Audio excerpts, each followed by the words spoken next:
If you're a Lightroom user, once upon a time, the Lightroom evangelist, Julianne Keast, used to explain to you how to do cataloging. And she would say, let Lightroom control it all, just import your photos in and it'll set up the structure. If you've ever tried to find your file without Lightroom being open, you'll know what an impossible task that is. And recently, as in the last couple of years, she's changed her tune and now suggests that what you should do is create your own catalog structure and then import that into Lightroom. And that way you can always find your file no matter whether Lightroom is open or not. All right. And the structure is just like a folder structure where you would start maybe at the top, a photo vault, and then under photo vault, you'll have a series of folders that might be countries. When you download into the folder, and then you can always find the file. But also, if you import that structure into Lightroom, then Lightroom also files back into the same folders. Okay, so the second part is I don't actually use Lightroom. If you have a photo subscription with Adobe, you also get a thing called Bridge. You will know sometimes how long it takes to load those thumbnails. And you'll be sitting there, go and make a cup of coffee, come back, and it's still downloading the thumbnails and waiting for it to display. If you try the same thing in Bridge, you'll find it's pretty much instantaneous.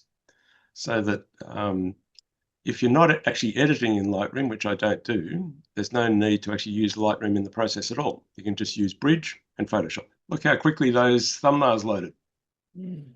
Pretty cool, huh? And they're all, they're shot on that's a Sony A1, so they're 60 megabyte files. That's almost symmetrical, isn't it? So we don't have to do too much.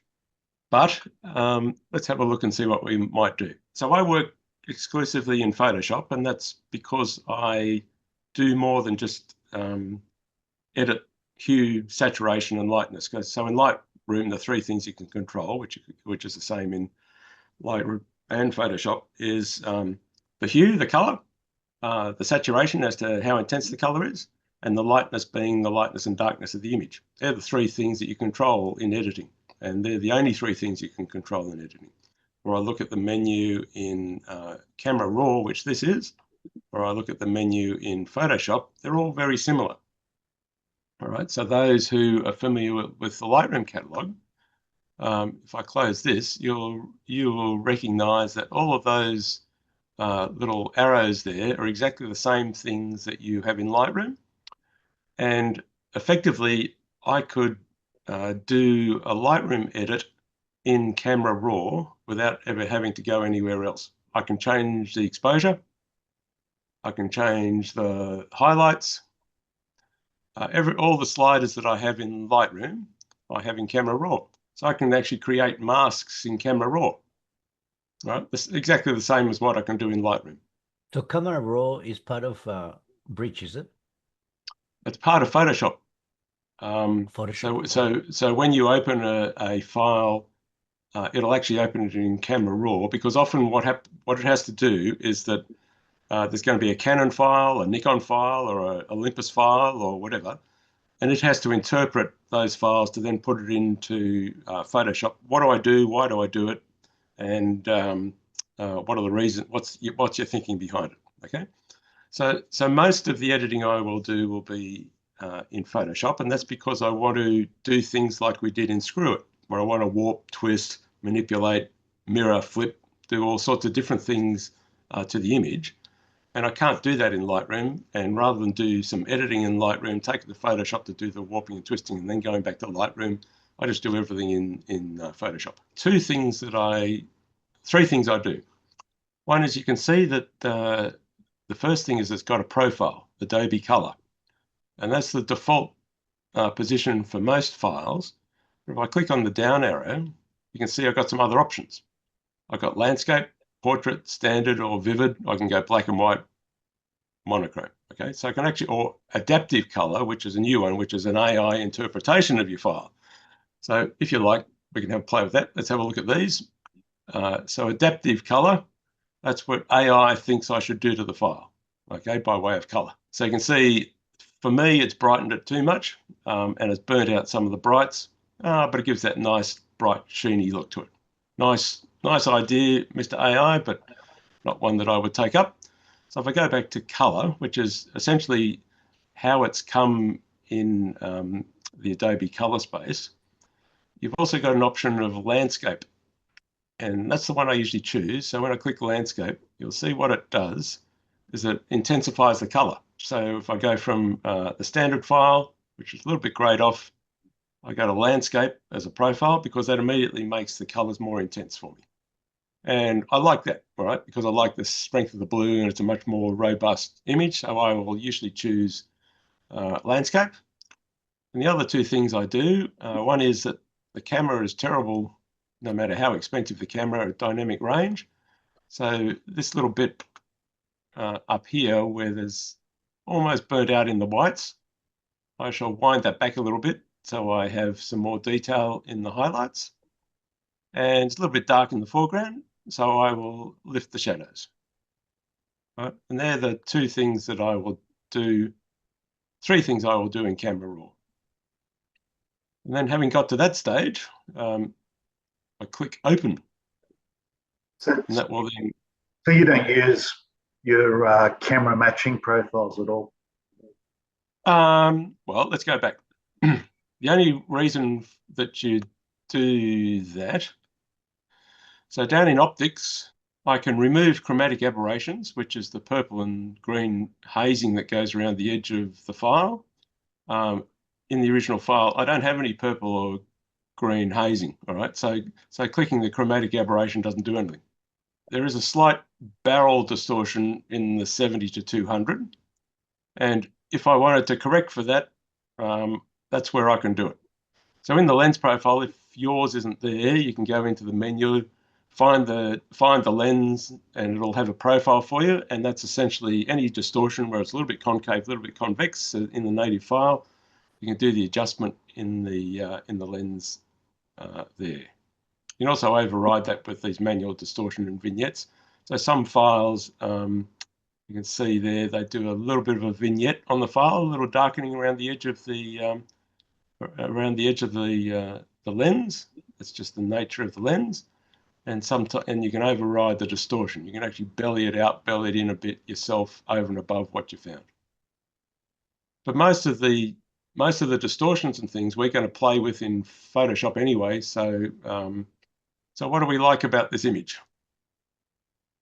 Do we like the symmetry? Yeah. Yeah, I like the symmetry and the reflections. But it's not quite in the middle, is it? No. Right. So around the edge, you've got rulers, and if you click on in the ruler section, you can drag out a guide. If I'm into symmetry, it's got to be symmetrical because otherwise I've just missed the boat by a little bit. So one of the simple things I can do, for those who haven't worked with Photoshop before, down here is where all the action happens. Every modification we do to the file gets put in as a separate layer. And it's like looking through a series of glass plates with adjustments on them to the original at the bottom, so that each glass plate has something that affects the original. And when you stack these up, you get all the various adjustments. So the thing you're seeing at the top is a culmination of all the adjustments below. So the layer adjustments, or little glass plates we're going to have, are the things that will appear here. So the first thing you usually do, because you might make a mistake and you don't want to go back and have to reload the file again, you actually put a copy of the original base layer so that if you stuff it up, you've got something to reference to. And to do that is a Control-J or a Command-J, depending if you're on a Mac or not. And you can see it's now given me layer 1, which is a copy of the original layer. You can see next to the bottom layer, the background layer or the original layer, it's got a little lock symbol, which means there's certain things I can't change in that original file, but the copy of it, I can do what I like to. So the original stays there, and then I'm going to do my modifications on the copy. So this little eye here, you can turn the layer on and off. So effectively, I could turn that off if I wanted to, because I won't ever be using it. But the first one, so we've got our first layer.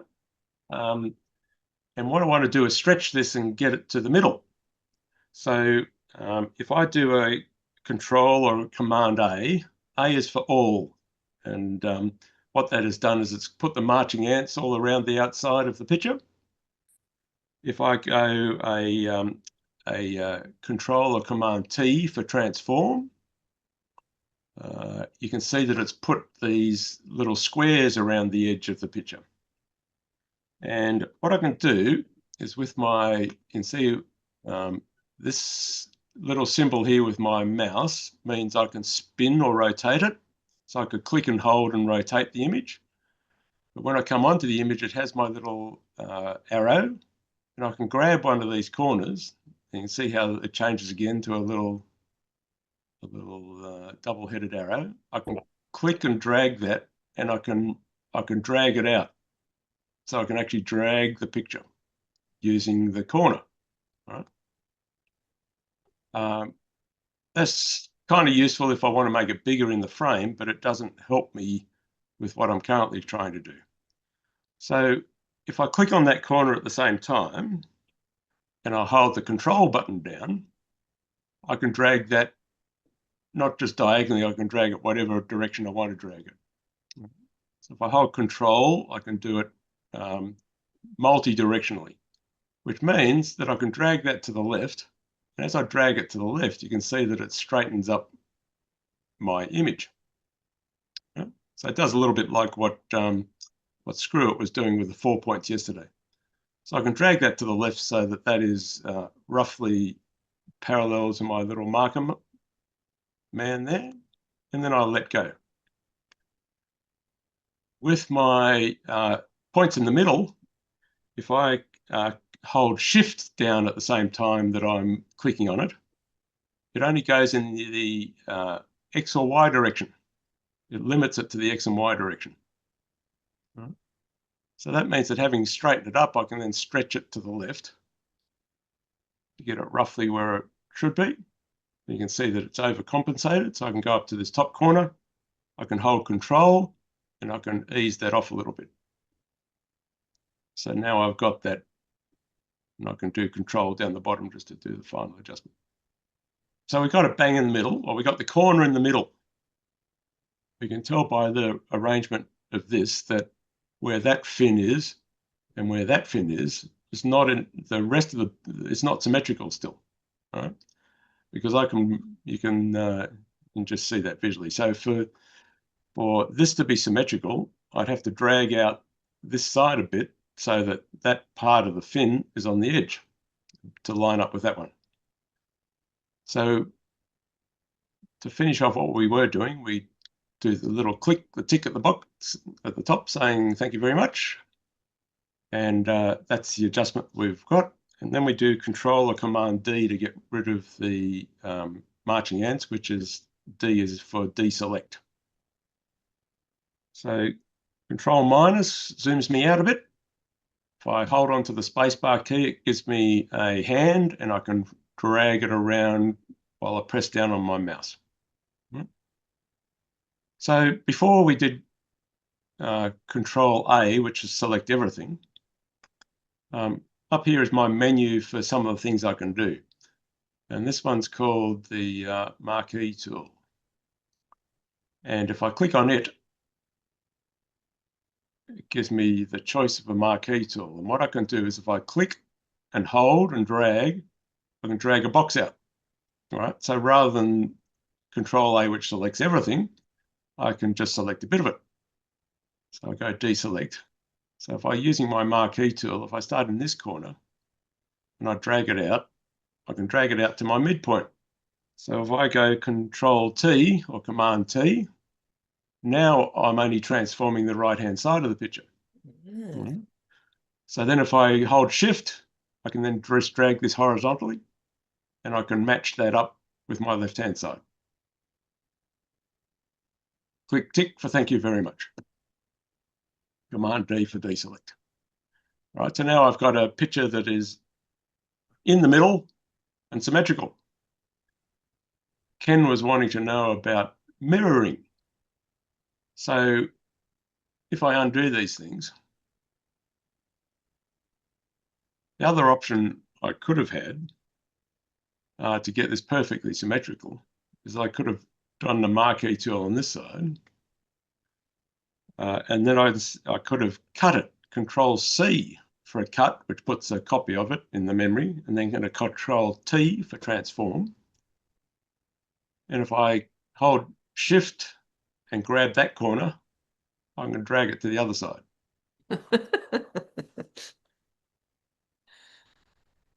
All right.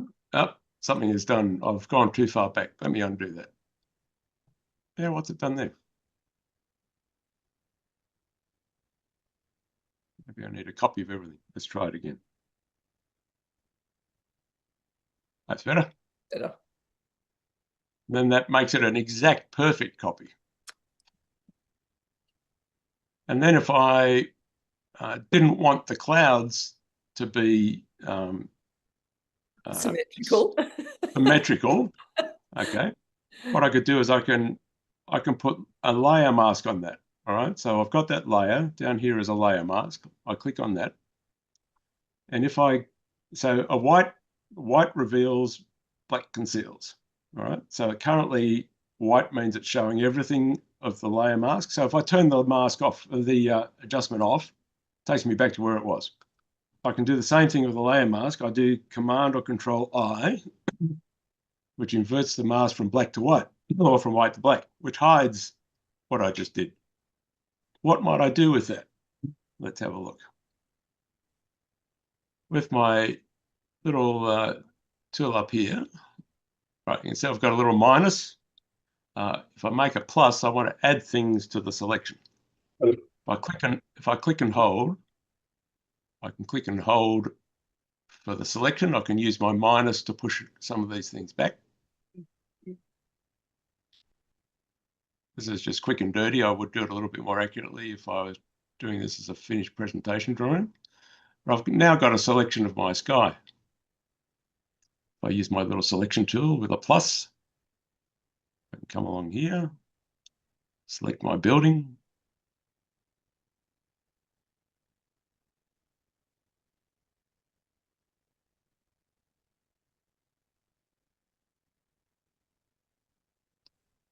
I want to fine tune that selection.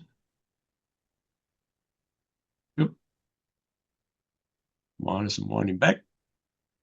Push the marching ants back. If I go select and mask,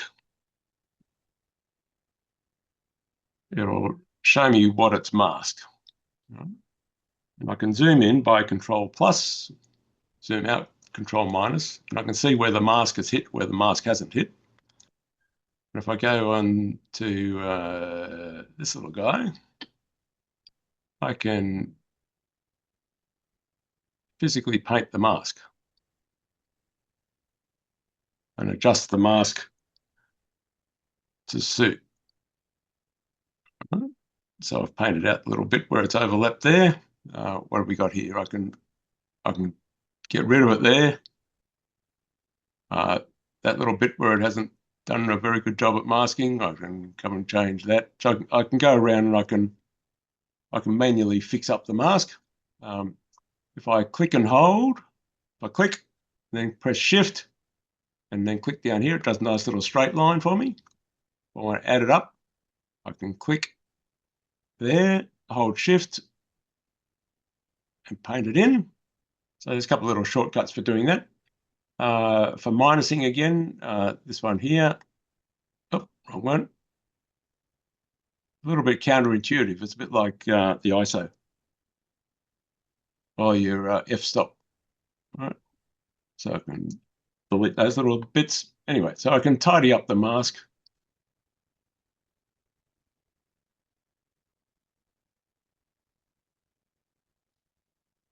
All right, so that's probably close enough.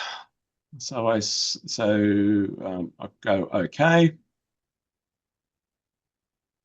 What happens if we want to have a different sky?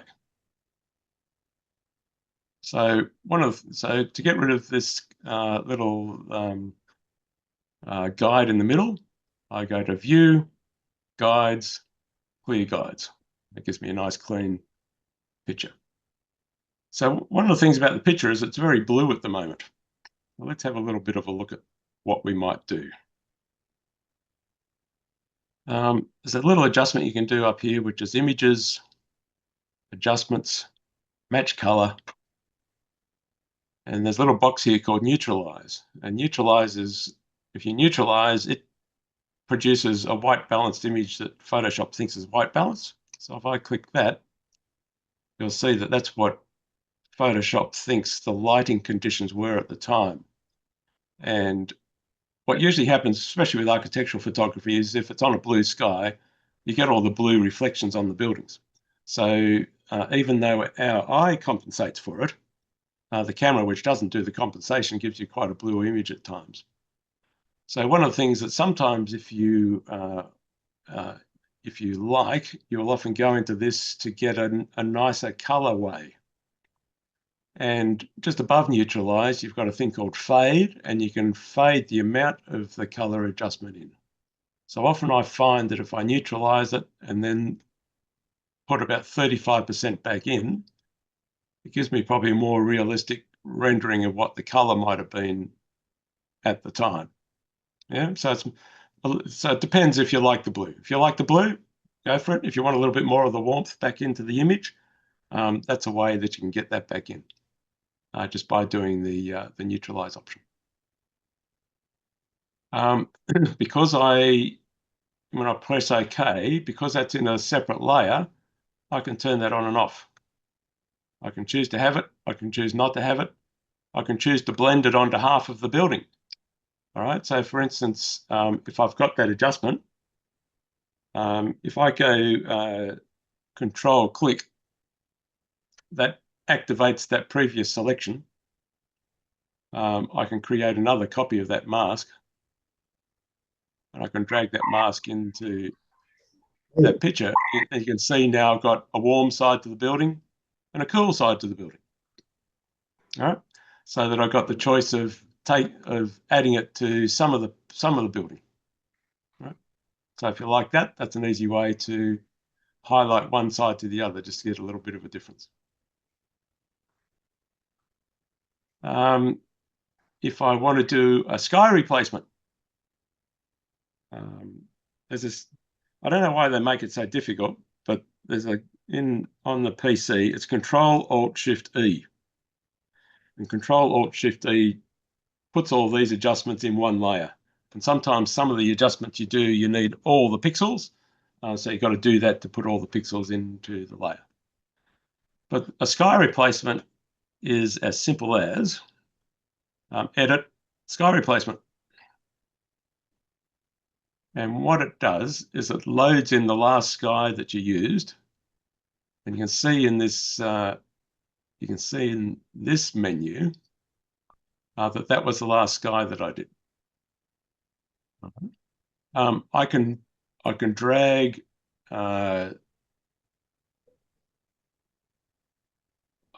that sky around in the image. So if I want more blue first, this is a sort of a belt of Venus that I photographed one evening. It's become one of my standard library files. Or you can have a lot less and just have it all blue. Right? So you can drag that around. You can adjust which part of it you want. You can shift the edge, which is, if you have a look, you can see how it shifts the edge of the mask that is done. So if you want to blend it on to the thing that you want, you can do that. Or if you want to be much more controlled, you can choose how much you want to put it on. You can fade the edge. You can change the sky's brightness or darkness. You can change it. You can make it warmer. You can make it cooler. Right. So they're the basic adjustments. You can also change foreground lighting, which means I can change the light on the building in the foreground to match the background, or I can go the other way and get rid of all the stuff that's on the building because I don't like the mist that it's creating. It's got an edge lighting option. This is probably not a great image to show it on, but you can see where edge lighting kind of helps define the edges of the building. And you can do another color adjustment just to change it. So there's lots of mucking around you can do there if you let Photoshop do it. Let me show you what I usually do with my sky replacements.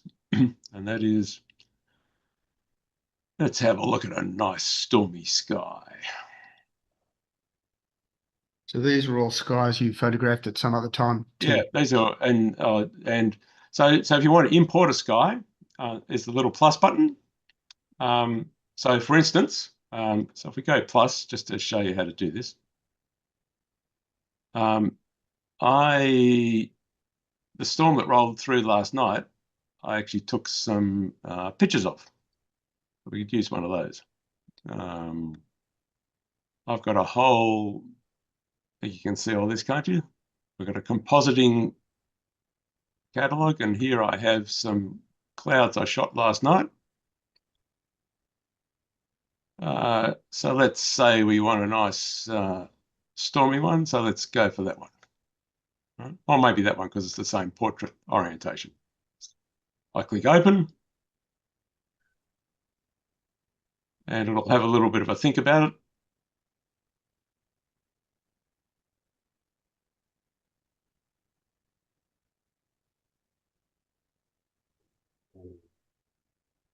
And you can see it's downloaded there. If I now click on it, it becomes the active sky. All right. So any of these, I can just click on any of these skies and it chooses to put it in as the active sky. All right.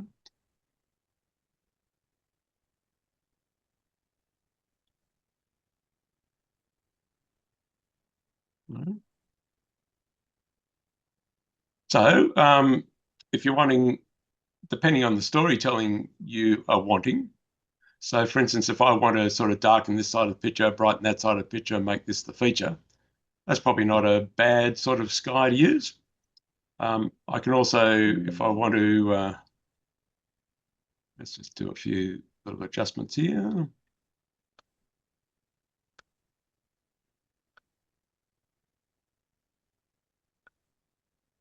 Maybe I'll hide a little bit.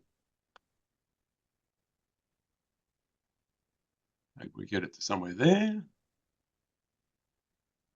And we take the foreground lighting the opposite direction. I'll brighten that a little bit. Bit of edge lighting just to help the definition. And say I click OK for that. So you can see here, it puts all this in Photoshop. So the sky replacement is all these adjustments. So I can, with that arrow, display or not display it. But because it's a layer adjustment, I can turn it on and off. So if I can turn it on and off, I can put a layer mask on it. I can invert it. If I come up here, I've got a gradient tool. I've got a black mask, so I want a white brush. And rather than have all of it, I could just blend it in gently, just to give me a little bit of detail in the sky rather than it being so heavy as the original file. All right, so I tend to use it this way where I just add a little touch of detail without it actually overwhelming the whole picture. Okay. See the difference? So it's probably not, so if we go back, let's delete all of that because there's probably a better sky to do that with. So let's go and have another go at the sky replacement. So if I just want to add a little bit of detail to that sky there, I'll load this original one. We'll go back and have a little bit of a look. So if I come in here and all I really want to do is maybe add a couple of extra clouds. All right, what I can do before I do that is scale-wise, I can increase the size of the clouds because I can change, I can muck around and I can move this so I get the clouds roughly in the place that I want them. All right, so say something like that. And I put that, I accept all of that. I've got a sky replacement here. I'll turn that off. I'll put a layer mask on it. Invert it, Control-I, Command-I, get my gradient tool, black mask, white brush, and I just drag on a little bit of cloud detail. All right, nice and subtle. Doesn't look like I've really overcooked it too much. I can drag it on a little bit more if I want. Just give myself a little bit more interest in the sky. All right, so that's probably a more realistic way of doing it and a nicer way of doing it. All right, so the first thing is we probably want to stand this thing up straight. So if we go up to image rotation, and we go 90-degree clockwise. Then I go Control or Command minus, or Control and Command 0 fills the page. All right, so there's our base image. Now we're looking for symmetrical here. Not quite, is it? All right, so we'll probably use our little warp and stretch function just so we get it in the middle. So take make a copy of the background layer, Control J. I go Command A or Control A, Command T for transform. Control, hold down the control button, and I can drag this guy across to the middle. And maybe adjust it back the other way at the bottom.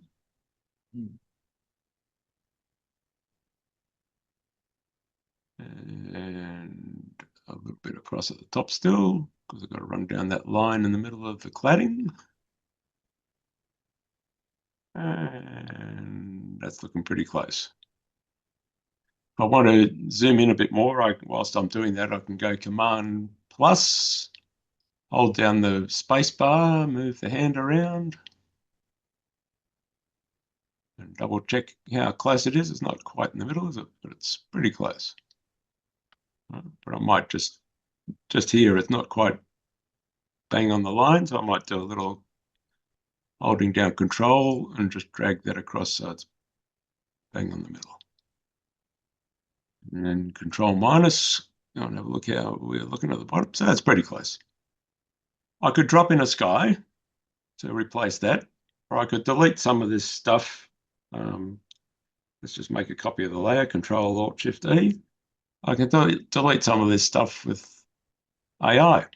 All right, so let's have so if I grab this little lasso tool, and if I hold and click and drag around while I'm going, gives me the option here to remove it or generally fill it. So let's see the difference. So if I remove it, goes away to the Adobe servers, looks at my picture, looks at what it has. There we go, gone. Not a bad job. All right, so let's keep on going. Let's get rid of this guy up here. So let's come around this guy. Go remove.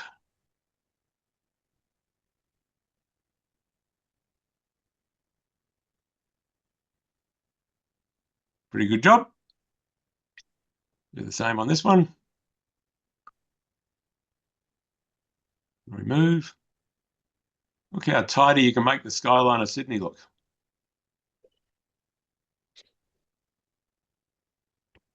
I can get rid of the Regent Tower. And why don't let's have a go and see how good it is. Let's give it all this to do.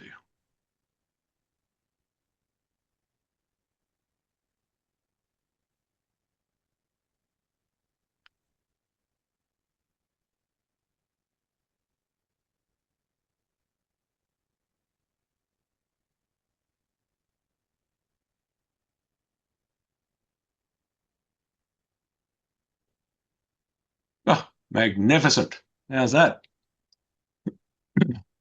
Put everything all in one layer, because each of those little removals that we did is in a separate layer, so we need to combine it all into one. So we go Control Alt Shift E, and I use my marquee tool here, and I drag him out to do half the picture, and I go Control C for cut, Control T for transform, hold Shift, drag that point there, and there we go. We've got the beginnings of the picture. Command D for deselect. And then I've got something that I can start playing with. So using my little lasso tool again, I can get 0. Let's come down a bit.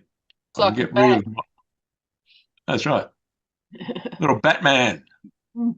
The Batman symbol. But what I can do with my AI is I can come up and get rid of all of that, because we might drop in a different sky and make it clean to start with. This time I'm going to use generative fill, because there's some gradients in the sky which I need to let it compensate for. So let's see what it does.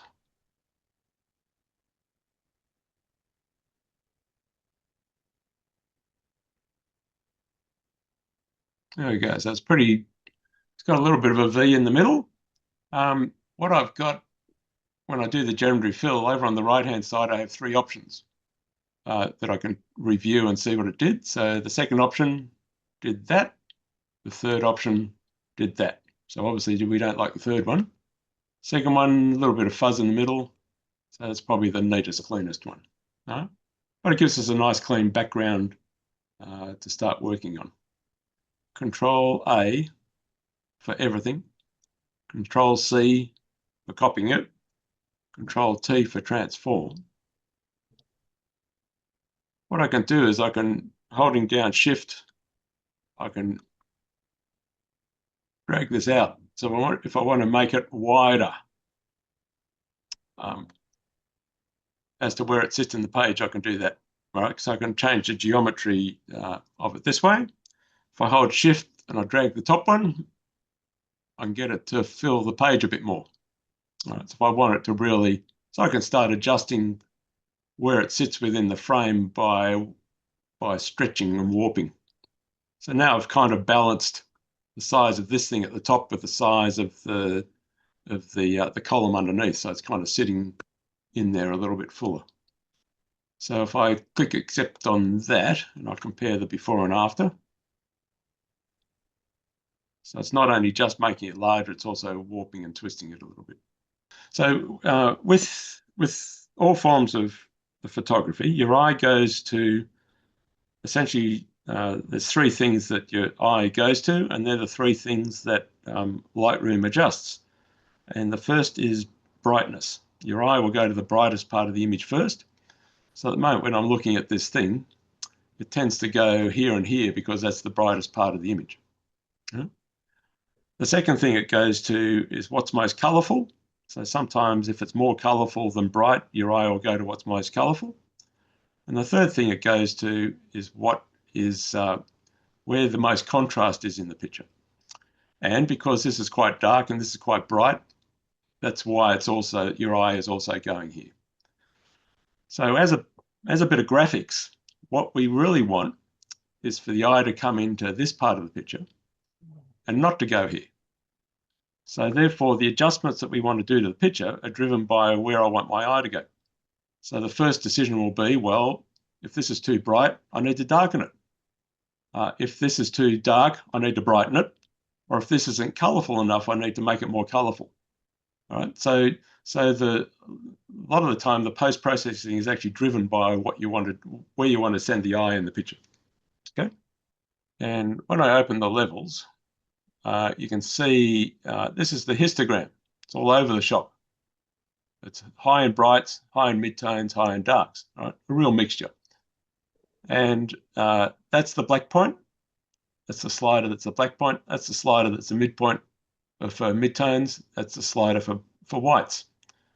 So what I can do is I can drag this in and tell Photoshop that that's where I want white to be.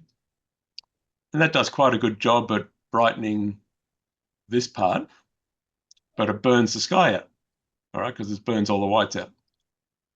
I can tell Photoshop to brighten the midtones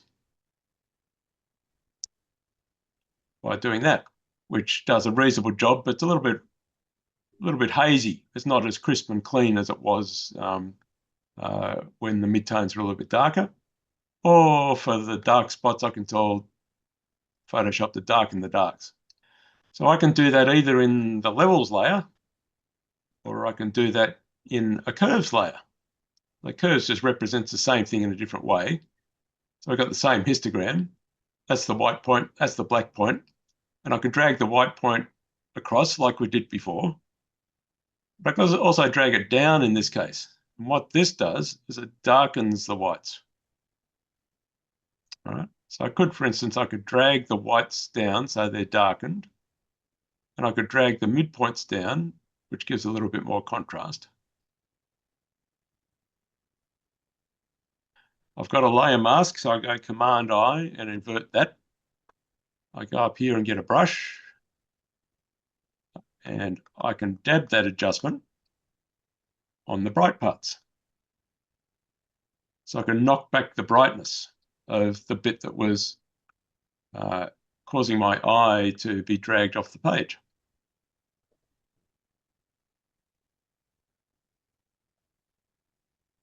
Just brushing some of that in and out.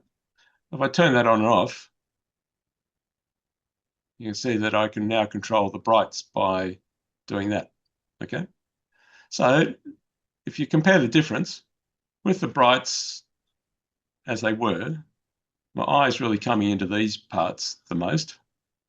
When I do that, the eye can lift up a little bit. It's now starting to look a little bit further into this part of the picture because it's not being dragged out to the edges. Right? So let's try another curves adjustment. And this time we're going to brighten the midtones because I drag up the middle. So essentially where the midtones are in the picture, I'm saying I want them brighter as opposed to darker. So I want them brighter, and I'll probably line that up into the middle of the histogram there to get the brightest bits. And then I do Command I to invert that selection. B for brush. I've got a white mask. I've got a black mask. I want a white brush. And then I can dab in the center here to brighten up those bits.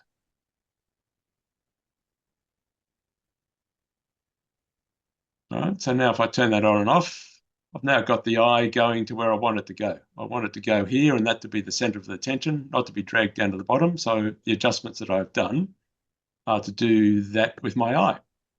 So here I have all my colors. If I grab this one, I can actually change the color of the picture. So if I want to do something a bit funky, I could change some colors and blend those in. What I'm going to do here is I'm going to grab this little guy, the little finger with an arrow either side, and I can click on it. And when I come onto the page, I can see I've got an eyedropper. If I put the eyedropper on the color I'm interested in, if I click and hold on the color, if I drag to the left, it desaturates it. If I drag to the right, it saturates it. All right, so essentially it's a yellow. So I can drag and hold a little bit and brighten the yellows. All right, so if I turn that on and off, you can see that I've enhanced the brighter part of the picture, also with a bit more color. So that way I'm now leading the eye with brightness and reinforcing it with color. There's also another adjustment I can do, which is contrast. I go to the brightness contrast adjustment layer. And if I increase contrast, you can see how it punches out the contrast between black and white, or I go the opposite and it fades it out. But if I add some contrast to what I've just done, and then I invert the mask, B for brush, or I click on the white brush, and I add a bit of contrast to this. You see that the contrast also draws my eye. So you can see with and without the contrast, with and without the color, with and without the brightness. So I'm using those three things. I'm using brightness, color, contrast to draw the eye within the picture. And they're the three things that you also do in Lightroom, which is hue, saturation, and lightness. At any time, I can go back into Camera Raw. So if I go up to Filter, Camera Raw Filter, what Camera Raw is really helpful to deal with is the shadows, all right? Because it's got a great little slider for that. So if I go into Light, so this area here, I've just missing a little bit of detail, all right, because it's so dark, and the same in here. So I can selectively brighten, so I can increase the shadows there. Maybe wind back the highlights a little bit, add a little bit of contrast to brighten the whole image. Okay, I click OK. Because I've done that, it's on its own layer. and put a layer mask on it. Command I to invert it. And I can just brush in the bits where it did it well. So for the shadows in there, just to bring out the detail in the shadows. I'm also going to bring out the shadows just in that little bit because I want my eye to sit on the detail and the brightness. You can just see where I brought out the detail in the, so it's also an added interest where my eye will go. So my eye will go where the most interest in detail and the like is. All right, so we go right back to the beginning. I go Control, it's not, I'll be Alt. There we go. That's where we started. That's where we finished. So on the right here, one of the other great things about Adobe and Photoshop is you can create your own libraries. So in here are all the libraries that I've created of stuff. So for instance, what have I got? Birds. So I click on the birds library. These are the birds that I have in my library. Once it's in your library, all I got to do to get it onto the page, so I click on it, hold it, drag it onto the page, and there's my hawk flying across the page. I can change the size of the thing. I can change its rotation. So I've got the ability to have my own selection of library symbols. I click done, and there I've got my little hawk flying across the picture. Because it's on its own layer, I can put a brightness and contrast adjustment above it. If I only want the brightness adjustment to apply to the layer below, I can come and click this little guy, which means it only applies to the layer below. And I can change the brightness and darkness of my hawk. So if I want him to sit in the shadows a little bit more, I can do that. Or if I want him to be the feature, I can do that. But say we just want him to sit in the shadows. To create a library symbol, it's as simple as taking a picture of your beautiful bird, say the albatross, against a blue background, deleting the blue background so that the albatross is on its own. And then you click plus and create a graphic. And then it will put that image into the library file. And then what's cool about that is it doesn't matter where you are. I can be at someone else's computer and open Photoshop. And if I log in as me, I get access to all my library symbols, no matter where I am. So it's not location driven. It's actually sitting on the server at Adobe. So apart from birds, what I've done is photograph a whole lot of skies, and I've got them in here. So I've got grey skies, gradient skies. So I've got a whole lot of interesting skies that I've photographed over time, and I have them as library symbols. That's my gradient sky. How am I going to do my mask? I'm going to ask Photoshop to select the subject. So let's see how good it does a job at that. Hopefully it realizes that the building is the subject and hasn't done a bad job, has it? So it's actually done the selection of what the building is. So let's, for the first instance, to keep the selection, there's you put in a layer. So we'll choose brightness and contrast because it's a nice, easy one. So there's the mask. I come up to find my gradient skies again. And I drag my gradient sky onto my picture.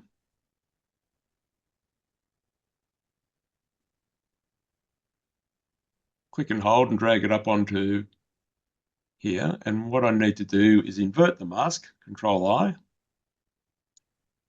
And there we have our beautiful picture on our gradient background. What I can do with my gradient background is I want to brighten and darken it. I've got brightness and contrast. I only want it to apply to the gradient, so I've got to clip it to the gradient only for brightness and contrast. And in brightness and contrast, I can darken the sky, I can brighten the sky. So I might brighten it a little bit because it hides the edges of the mask a little bit. There's also another color space called Lab, which is lightness, A channel, B channel. And Photoshop gives you the ability to take your image in between these various color spaces. Let me show you what we can do. I stamp all the contents up, the Control-Alt-Shift-D, and I put all my pixels in one layer. If I come up to Image, we go into Mode. You can see in Mode I've got the choice of RGB, CMYK, Lab, multi-channel, 8-bit, 16, 32-bit channel. So to do this, you have to be in 16-bit. So if your image is 8-bit, you just scroll down and click into 16-bit and it changes it to 16-bit. And then you come back and have another go and you change RGB into lab color. And let me show you the implications. So if I go to a levels adjustment, I have my little histogram here, and I have up here now lightness.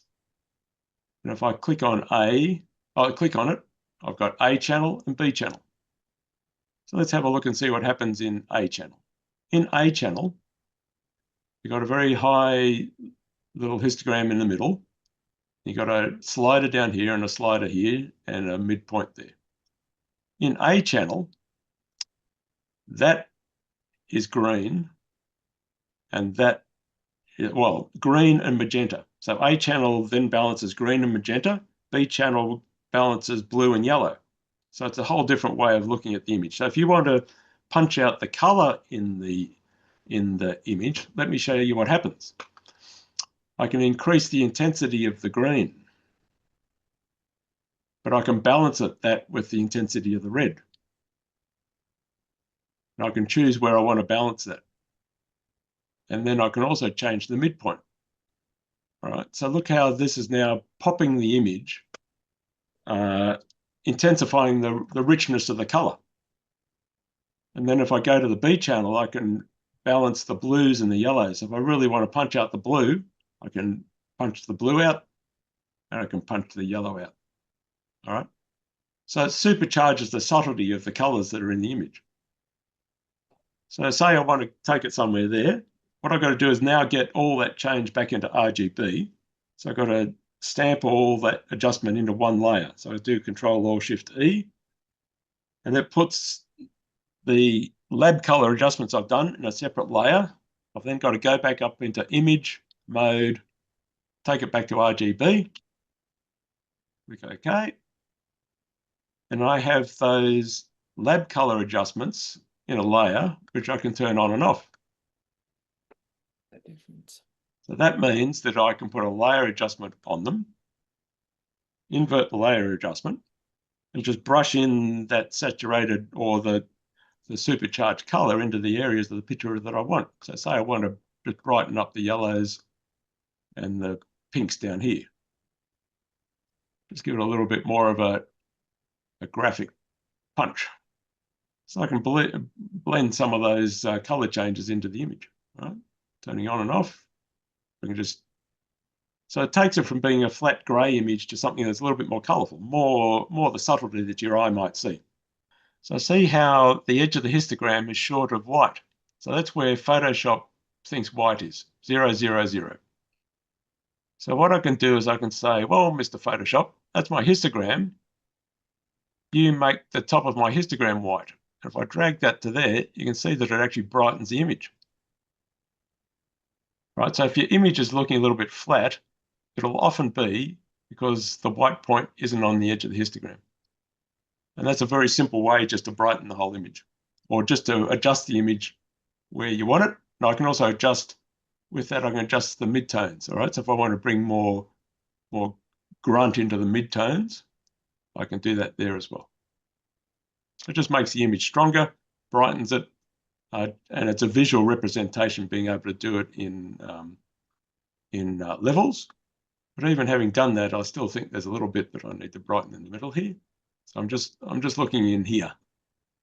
All right. So I might just do a local adjustment. I'll just brighten the whole thing.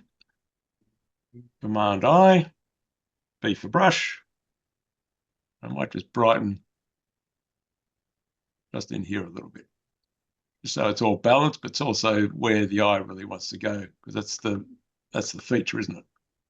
Right? So if I turn that on and off, you can see just the little bit of brightness that then gives into the center.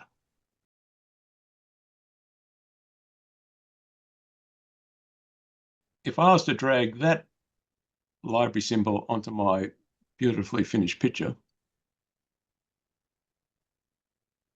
Oh, and stretch it across, I did it as an overlay. So what I can do here, where it says normal, all right, that's the blending mode.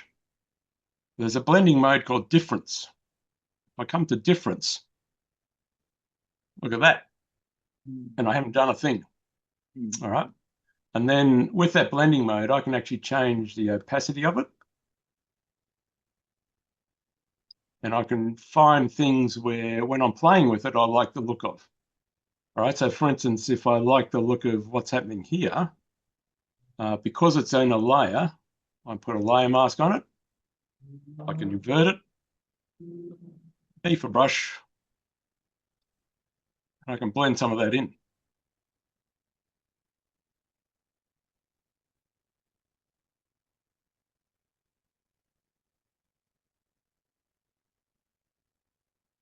So I've now got a shaggy dog picture with some pretty cool blending on it.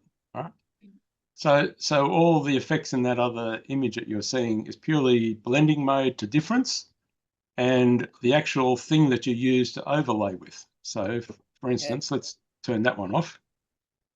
The one that's pretty effective is this guy, and this is a an ICM, an in-camera movement thing that I took of some light fixtures, and I use that as a library symbol. Right. All right, and then so I click yes for OK. If I change the blending mode to difference, that's probably getting very similar to the pictures that you saw. That's a great photo on its own, Timothy. It's fabulous. So what's kind of interesting is you can combine two images of the same thing to tell the story. So for instance, if we were at that building yesterday and you found some detail that you like, which you then ICM'd, you could then use that as the overlay to put on top of the picture. All right. So you can kind of blend and layer the story you're telling by using a detail to then be the the overlay that you use on the process. Anyway, so down here we change the normal blend mode to difference, and then I can, if I go Command T on my background or Control T, I can then start dragging the pattern around to be where I want it. All right, so not only have I created the background, but I can then start playing with where it needs to be to give me the effect that I'm after on the page. Yep. Cool, huh? Yeah, that's very interesting. All right, so if I, for instance, want this line to run more down like that, then I could, for instance, drag this across to here, or you can see what happens where it goes to different colors. All right, so once you get color on color, what it's doing is rendering the difference. So often the purple on the orange gives you that lovely teal color. So a lot of it's trial and error, and you can, even this area down in here, that's kind of pretty cool. So a bit of trial and error as to what colors work with what and how you're going to get different effects. All right, so we can drag these things around and play with them. You got all these are all the different blending modes. All right, so darken, multiply, burn, linear burn, lighten, screen, color dodge, overlay, soft light, hard light, vivid light, linear, pin light. So you might find something that floats your boat there, and you can, so for instance, if that kind of thing interested you, you could then change the opacity on it just to sort of blend it in. There's a little bit of a texture, and then only do it in the sky, for instance. So there's all sorts of things you can do, or we go to our difference one, and the difference one we crank up and we get some really weird and wonderful things, which don't always work, and that's why playing in Photoshop's fantastic. So you can maybe move the pattern around with the stretch mode so that the things that you want to see are in the right place. So if we want to see the tip there, so maybe we get something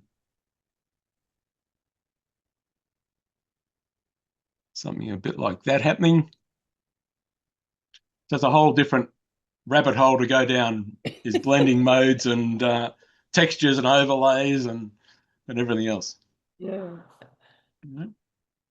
So what I can do with my color picker, which is this guy, so I click on that, and if I click and hold, it'll show me the color that I'm looking at and also the reference of one before. All right, so you can see that when I go onto the mullion, there's a little bit of light gray, but these are all completely white. And what I'm trying to do is find one that's just off-white, or even, let's say, somewhere in here. All right, so that's just off-white. So I've loaded that as a color selection. So what I can do, what I can tell Photoshop, and I want to change the blend mode to darken. And what I've just told Photoshop is that I want to make whatever I'm going to select darker than it used to be. And if I choose a brush, the color that I had before is loaded in there, and it's been put in here. And what I tell Photoshop is that when I paint on the picture with that color, anything that's brighter than that color I chose, I want you to make it that color. So that will mean that all the white bits get painted the color I selected. You can see them changing? Yeah. But it's not painting anything else. All it's doing is painting the things that are brighter than the color I selected. Right? So now I actually have a value in the thing that was burnt out. All right, so if I go back to my histogram, you can see it now no longer touches the side. Why don't we use this one for perspective warp? And I'll show you how to do that one, Louis. Let's stamp all these up, flatten the image. Layer, flatten image. All right, so the perspective warp tool. So we need to make a copy, Control J or Command J. If I come up here to edit, you can see I've got perspective warp. Click on perspective warp, and I end up with this funny tool. You can see next to the crosshair, it's actually some points you can drag out. So what I'm going to do is you click on one spot, say there, and you drag the grid out. And as you drag it out, you'll find another spot, maybe this one down here. Then what I can do is I can adjust. See the little pin pops up? I can click and hold that, and I can line that one up with that guy down there. And this one, I can click and hold it, and I can come and line it up with the one up here.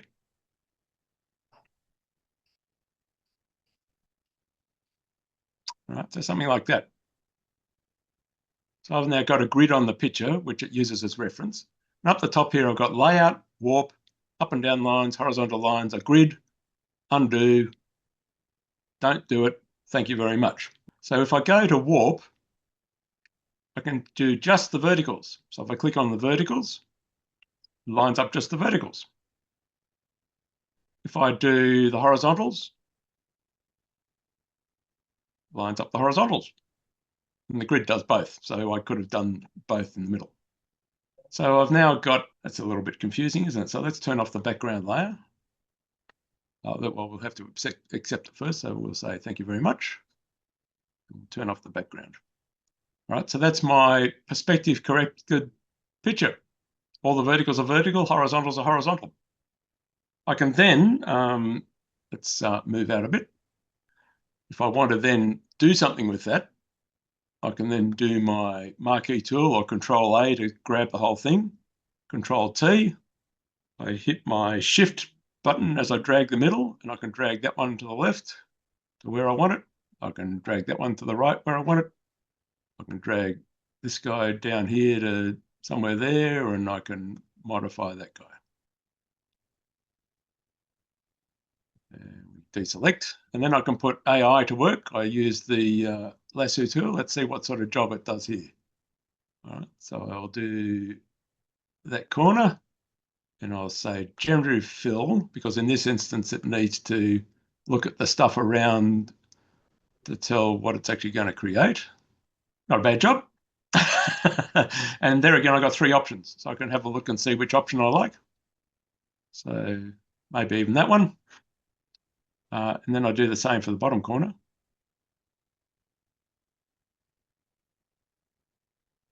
Generative fill. Generate. Not a bad job.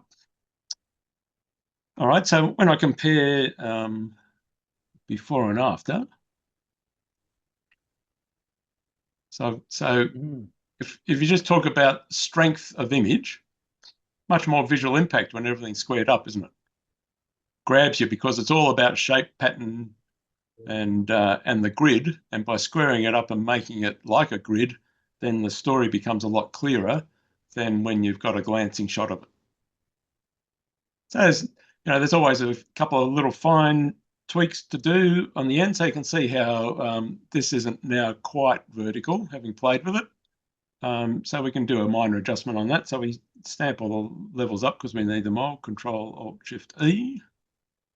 It's going to do it for me. Let's have another go. There you go. Puts it all in a new layer. I go Control A, Control C for cut, Control T for transform.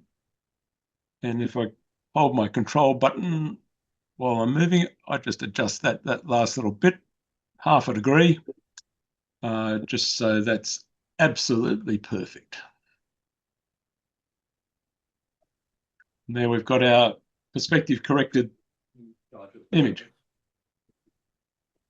How would you go using that in a competition of that? Because you've used AI, you couldn't use it?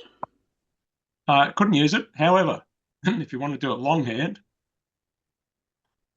I could, for instance, go to the trouble of, if I, for instance, outlined this with my marquee tool, if I right click, I go layer by a copy. So what that does is it takes a copy of what I selected and puts it in a separate little layer down here, layer 3. I go Command T. I move this across here.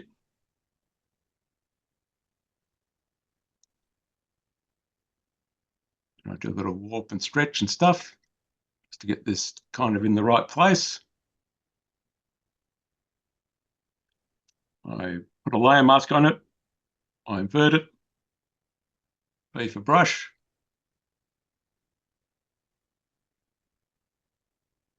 I could manually do it. Yeah. Like doing that. All right. So, you'd spend a little bit of time getting it right. You could change your color blend. You can do all that sort of stuff and get it exactly right. But so that would comply with the competition because you have only copied part of your existing drawing or existing picture, right? Yeah. So you can manufacture the same thing yourself, but you've just got to spend a bit more time to do it. So you can achieve the same result. At the end of the day, see, that's one of the things with AI, which I think needs to have the discussion, is that if I can achieve the same result manually, but it's easier using AI, why shouldn't I use AI? Just because AI has done it, all right? So it's a discussion yet to be had in the photographic sphere. Let me tell you a really tricky way around the rules, and that is, if you did that using AI, you printed it and then took a photo of it, the photo is an original. We have done, let me show you a warp and twist. So in here we go landscape, we wind back, grab some of the highlights, lift the shadows. I don't care about whether it's warped or barrel twisted or anything, so I won't worry about doing the other stuff, and I click open. Command J, Control J, it only works on the copy, not the original. So edit, transform, and instead of any of these, we're going to go warp. And what warp does is it puts our little control points around the edge, but we get 2 in the middle of each side. All right. So it's giving you a little bit of a clue that there's something different that happens with warp. So with warp, I can grab one of these and I can move stuff. Right? I can grab the middle of the picture. I'm going to do this. So if I want to have a distorted picture of the minion, I can come in here with warp, and I can just play with the geometry until I'm happy with the pattern and shape that I end up with. So if I want to have a little S-curve there, if I don't want an S-curve, and I can move all this stuff to wherever I want it on the page.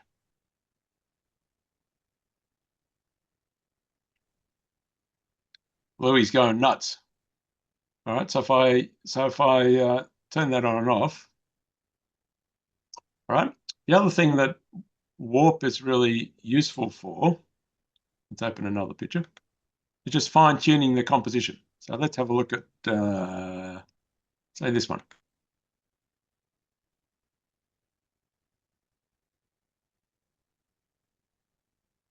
All right, so here's my fantastic picture I've taken, Control Command J. So if I do the warp thing, edit, transform, warp, say this car that's down the bottom here,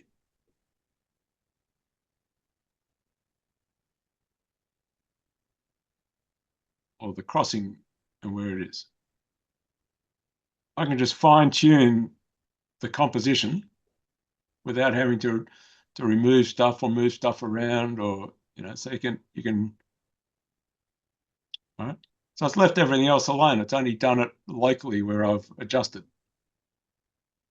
Yep. So I've got to click OK to accept it. So if I turn that on and off, you can see I've been able to just fine tune the composition using the warp tool specifically, and even say up in this corner here where I've got this kind of annoying bit of structure in the corner, I go to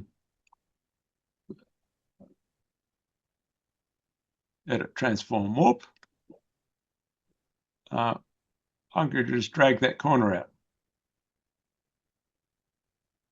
and and then there again, if I want those bang in the corner, if I want them on the mullion, I can just fine tune where that composition is.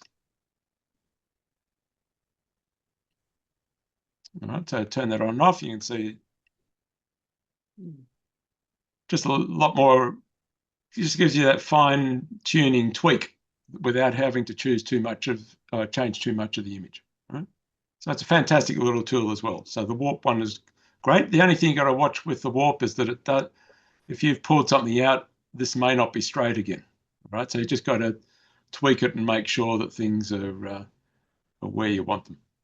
Right? So with that one, without the warp, let's also maybe just have a go at the perspective correction on this one and see what it does. So let's go Command J. So we go edit, perspective warp. I'll also show you puppet warp as well, because it's a pretty cool thing. And let's we'll drag somewhere there, and we'll drag somewhere there. All right. So what I'm going to do is I'm going to use that one to line up the side of the old Qantas Tower, and this one I'm going to use to line up the mullions in the Macquarie Bank building. And this time I'm only going to be worried about vertical. So I go to warp and I hit vertical.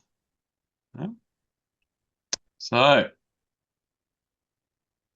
you can see that if I'm going to do perspective correction later, that I might want to shoot wider.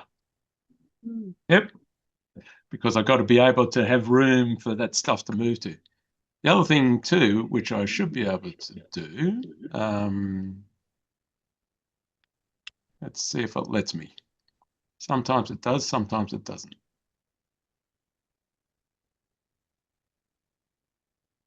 Ah, there we go.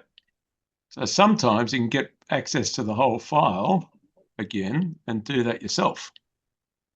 All right, so I can now stretch and move the selection. So maybe I go to Reform.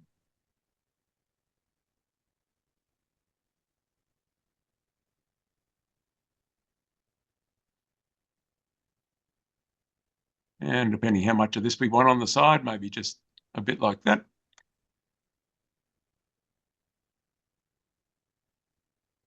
All right, so that's got me my perspective correction, and then I can come and use my lovely AI tool, come in here and fill the sky in. And let's see what sort of job it does at filling this in. Look at that. All right. So there we go. So not quite straight. So there again, what we would probably do is do a final little tweak. Control A, C, D. Hold my control button and just drag that guy out a little bit.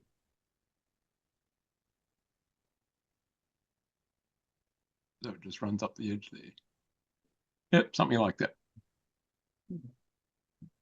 Right, and we've got our perspective corrected. We haven't filled this corner in here, but you'll do that. So looking at the picture though, I reckon the picture, so having done all that,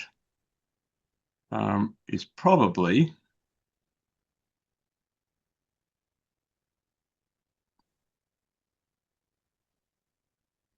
I think the image is probably that, isn't it?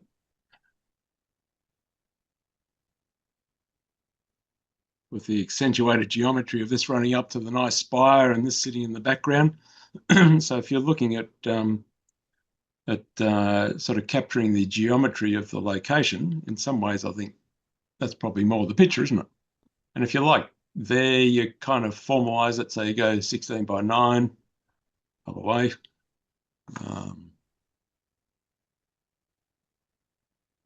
And then you can augment reality again, so you can get rid of this ventilation grill here. All right. Or if we don't want the full height of that, put it maybe there about that proportion, so it opens up the frame in the middle a bit. And maybe rather than having this at the bottom, it might be nicer to finish the bottom like that, so you don't have that in the picture. And to adjust for the stretch, maybe a little bit. Oh, where are we gone?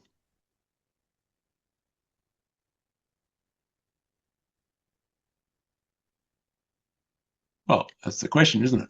Do you go there with the O, or do you see the corner? So it's all down to personal preference, maybe somewhere there. So you see the corner. And now we've really simplified the geometry. Maybe something like that.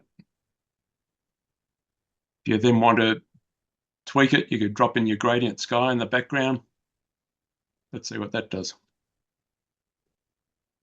Maybe in this instance, we want a orange to blue one.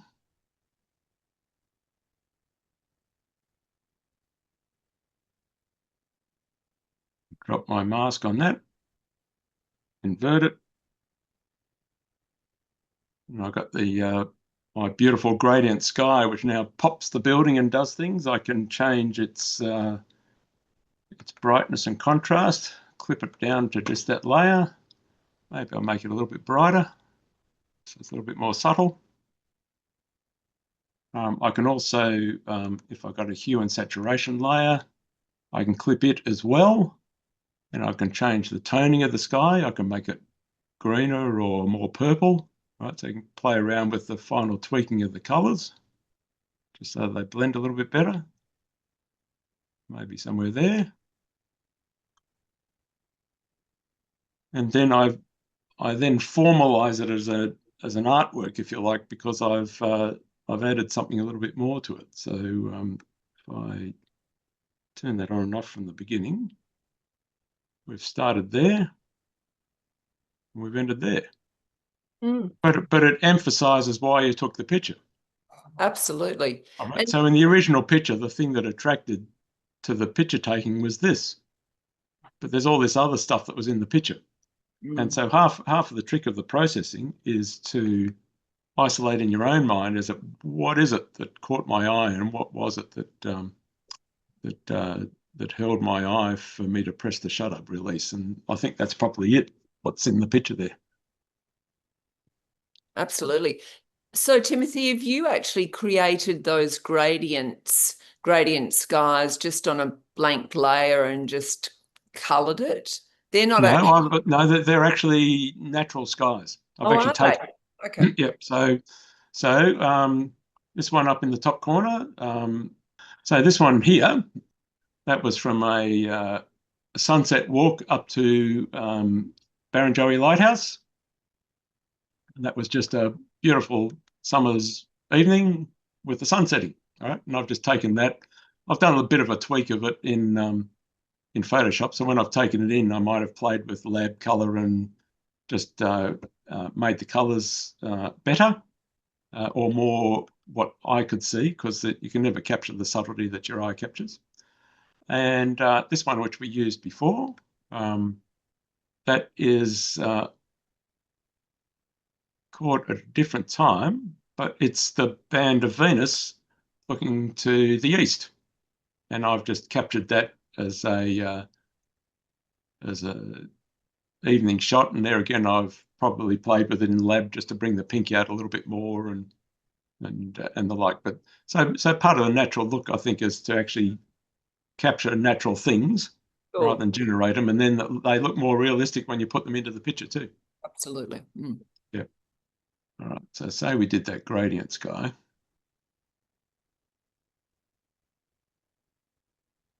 You can see how the edge is a bit fuzzy. All right. It's not crisp and clear. But what it also does is it takes some of that color and puts some of that color in the rest of the picture. Mm. And that's what makes it a little bit more realistic. So on the one that we did, we would then need to pinch a little bit of the yellow and brush some of that yellow into here. So you actually learn a little bit by the way that that Photoshop does its sky replacement, because it not only blends it in, but it also plays around with the light and the color. So it changes the light and the color of the foreground, which is what that's all about. So if we click on the background, I'll show you the difference. So with foreground lighting, so if we ramp it one way, you can see where that's the original picture. You can see the difference where it blends a little bit of that lighting on the edge of the tower. Right?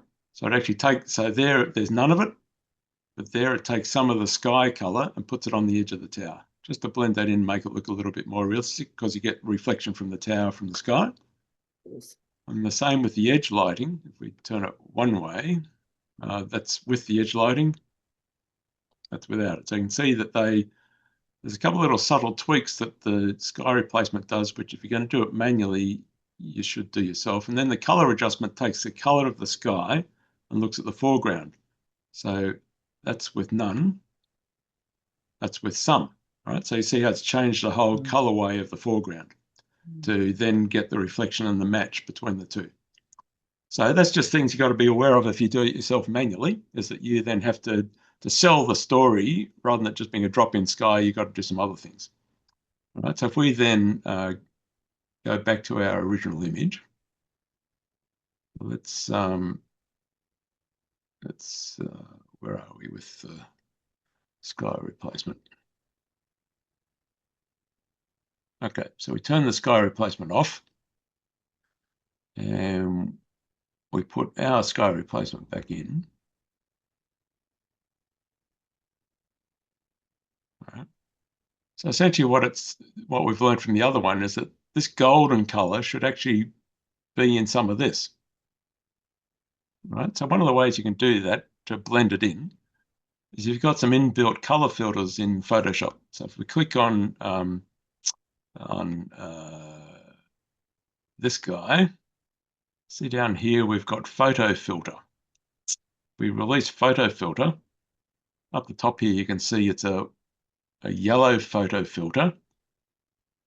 If you click on the down arrow, you can see you've got all these options. So there's actually a cooling one, a bluish one. Let's see what that does to the sky. And you've got different blues, right? But in the warming filter, say we take the warming filter, just by adding the warming filter, you can see where that's quite a blue image because of the sky blue reflection. But by warming it up, now the gold that's in the sky is now on the tower. So that's a more convincing picture just by warming the picture up. Yep. And I can change the intensity of that gold as well. I can warm that right up. So then what it does is it blends the sky into the rest of the image.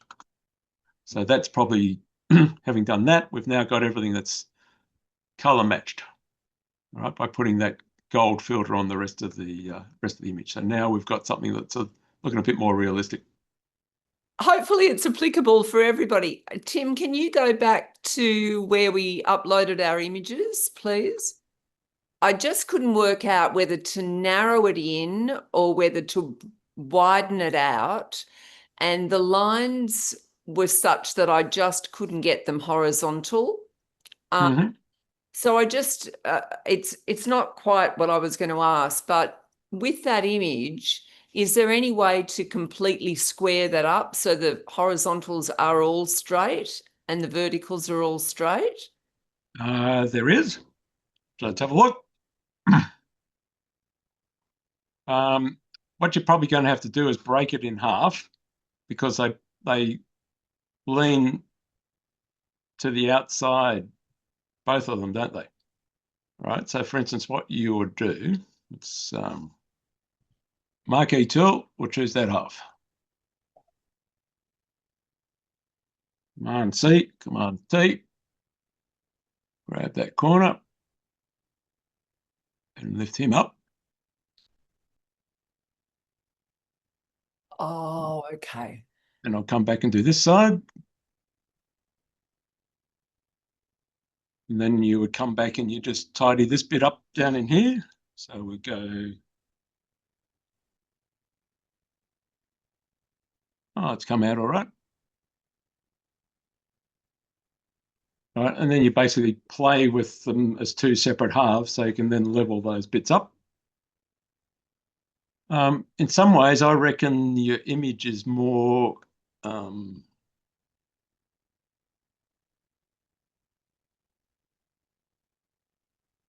because what you're doing is you're comparing the open window with the rest of the facade.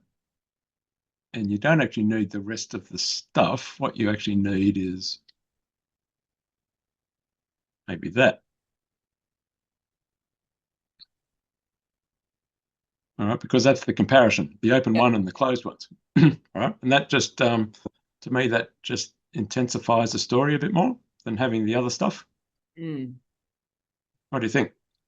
Yeah, I agree. I was having real trouble with the crop because it originally was way out.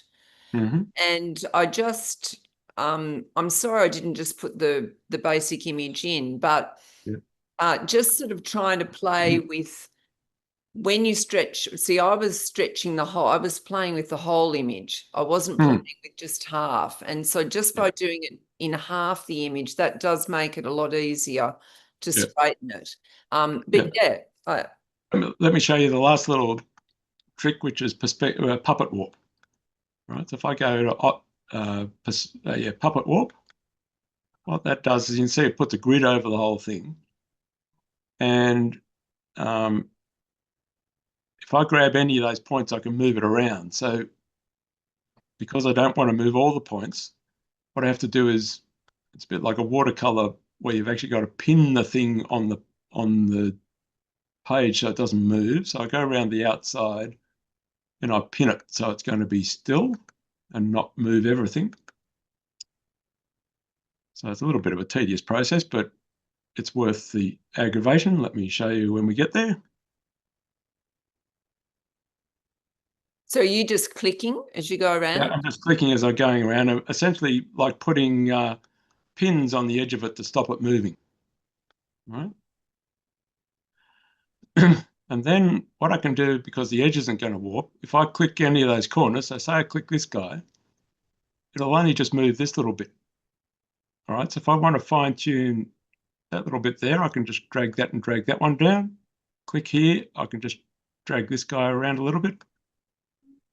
Click on this one, I can drag that guy down a bit, and if I need to match it up, I can then move this little bit to the left here. So a little bit of trial and error, and you're getting used to how you're using it.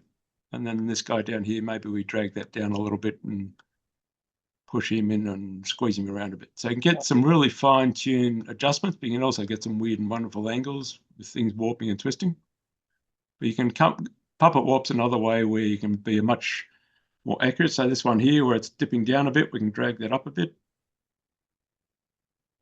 And you can fine-tune everything using puppet warp. Yeah? Yeah, that's much better. And then you've got a nice simple grid and really tells the story, because you've got the one thing that's out of whack with everything else.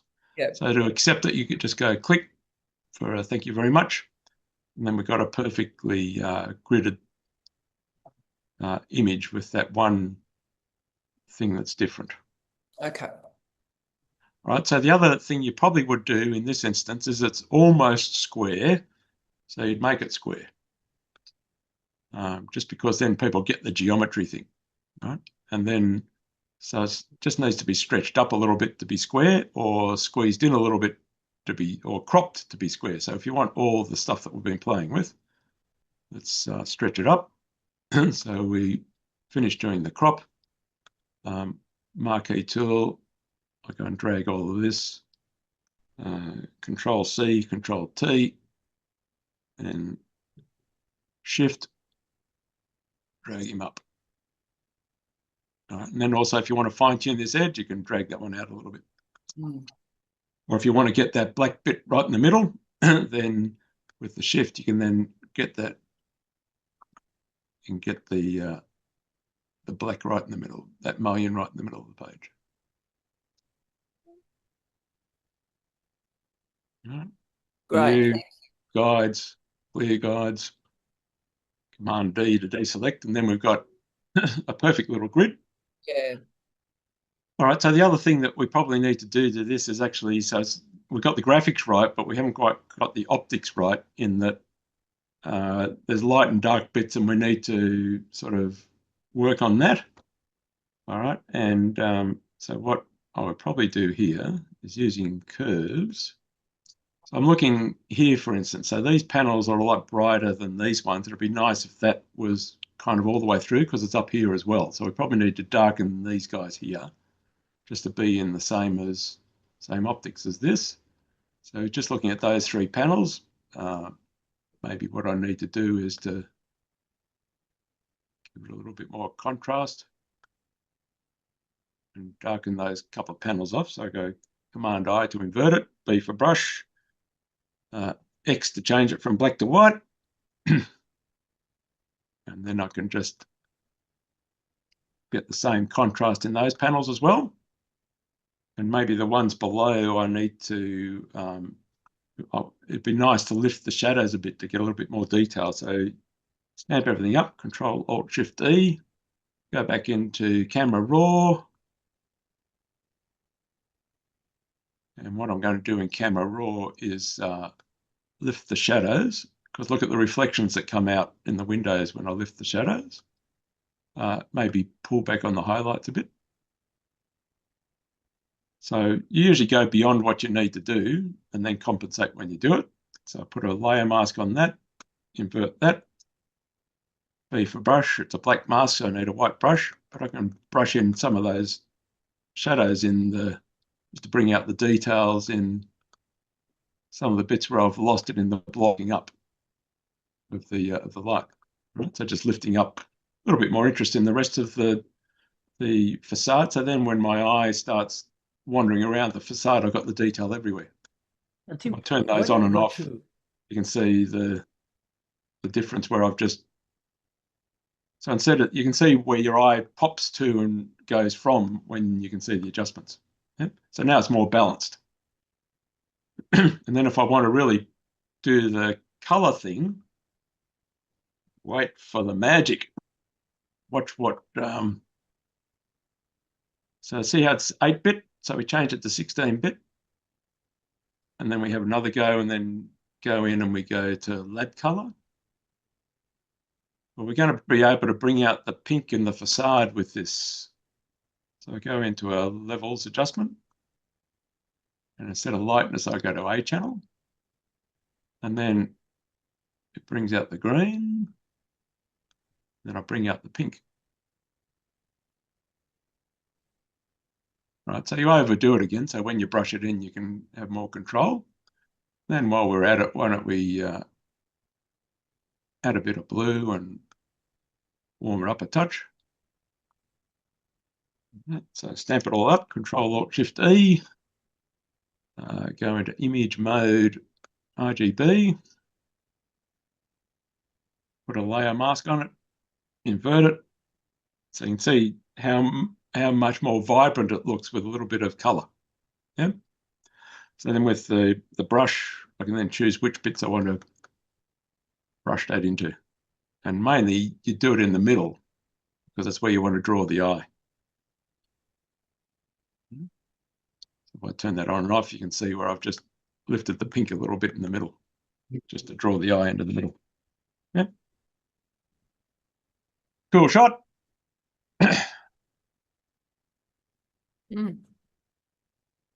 Tim, can I ask? Yeah.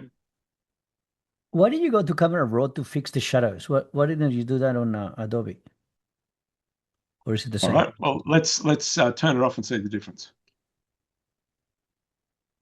All right. So so if I'm there and if I go to, how am I going to lift the shadows? It's going to be by brightness, isn't it? If I go brightness and contrast, let me lift the brightness. It's not lifting the detail in the shadows, is it? It's just making the picture brighter. Yeah. So what do I need to do? It's not brightness and contrast that I can do to lift the shadows. So let's turn that off. If the shadows are midtones, come on. If the shadows are midtones, then maybe I could try lifting the midtones. So let's go to, say, a levels adjustment. And maybe I can lift the shadows by lifting the midtones. So that's an option. All right. So what you've got to tweak to the fact is that lifting the shadows isn't brightness and contrast, it's actually changing midtones. Okay, so then having that as a layer mask, Command-I, B for brush, and then I could lift the shadows that way. Right.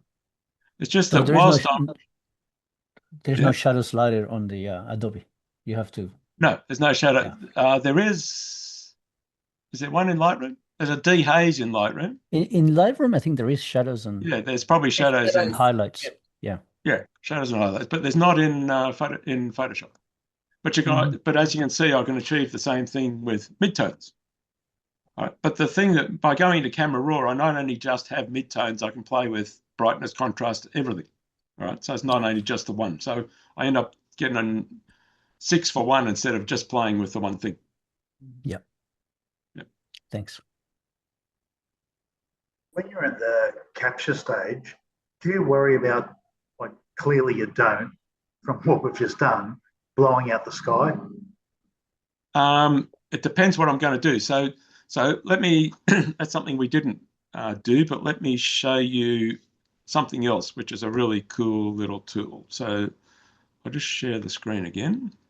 In the adjustments, down here is Channel Mixer. All right, so if you click on Channel Mixer, pops up with this little menu up in the top right-hand corner.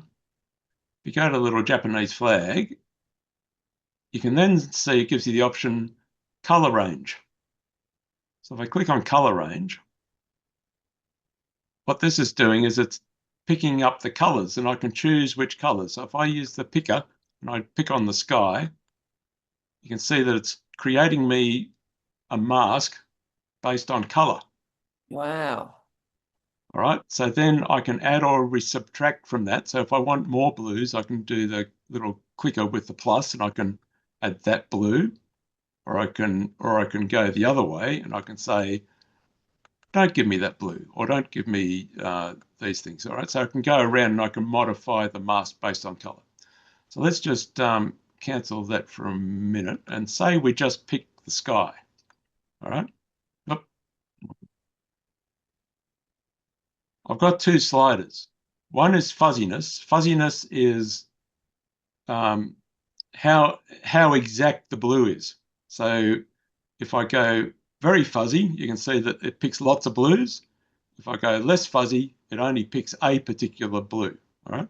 So somewhere in there, I can choose roughly what the blue is that I've selected. If there's a few grey edges, then what I can do is go around and I can start selecting those other blues just to make sure that I've got every single blue that's in the sky. All right. So I now have a mask of the sky based purely on blue. I can then click OK, and it has created a mask. So if I go into, say, brightness and contrast, I can drag that mask into brightness and contrast. And if I go to, where am I? If I go here, when I go brighten or darken, it's going to use the mask to do the brighten and darken. All right.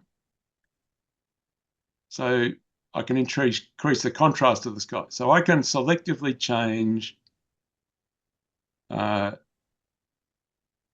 on color. So remember that facade we looked at yesterday where all the windows were blue from the sky reflection? So using that technique, I could do a mask based on color. And then I could make all the windows bright to pop up off the screen. Or I could, the other thing I can do is, having made that as a mask, I go into hue and saturation and clip it to that mask below. I can change the color with just that blue.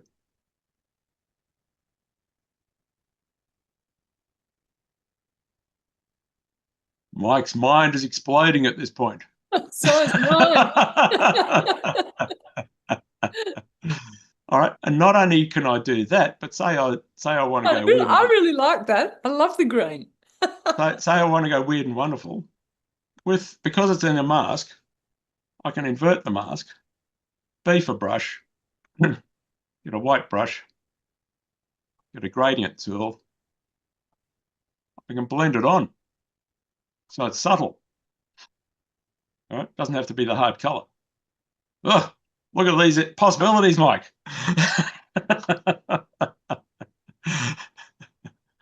All right, so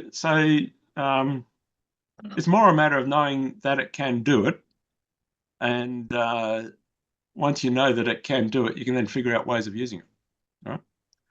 So as I was talking about, so if you want to create that really perfect black and white, crisp, sharp, dark sky sort of look, if you go and shoot under beautiful gradient blue sky conditions, then because you can select the blue out of the picture very easily without the mess of the clouds that are on the sky, then you can be much, you've got a lot of control as to how you can then manipulate that.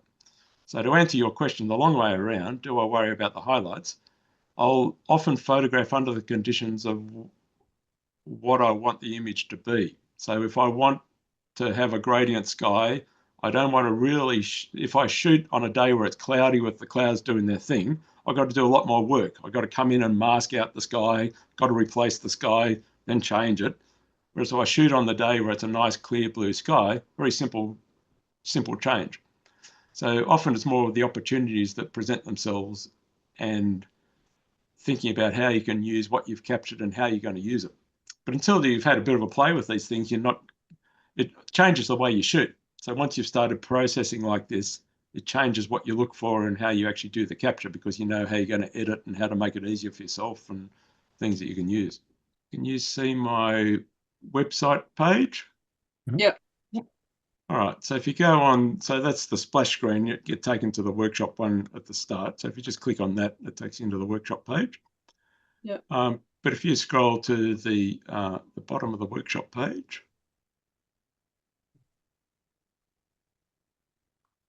And the bottom are our complimentary Photoshop tips and tricks. Click here. And then that then takes you to the YouTube channel with, they're all the, the Photoshop things we put together during COVID for people to watch and rewatch. All right, so all sorts of interesting things, controlling light, controlling color, how you blend images, exposure blending, you know, where you take a shot for the darks, the brights, the midtones, and then blend those 3 images. Robin does some montage stuff, some drone things, so all sorts of stuff just to keep you, even a session on infrared photography. So all sorts of fun stuff you can find there. The other one, just to point you to, which is a bit of fun because some people enjoy that. So let's, across the top here, you've got workshops and tours, stories, galleries, you can buy stuff, tips and tricks. So the galleries is a whole series of portfolios of different things. So if you want to look at some architectural photographs, you go in there and there's all sorts of stuff you can look at. But under stories, what Rob has done is that rather than galleries, what she does is when she goes off and does something like for the snowy owls, you click on the snowy owls and you've not only got the pictures, but she gives you a little bit of a story about going out and capturing them, what she was finding and all that sort of stuff. So it's more than just a gallery of images. It's also a little bit of a background story.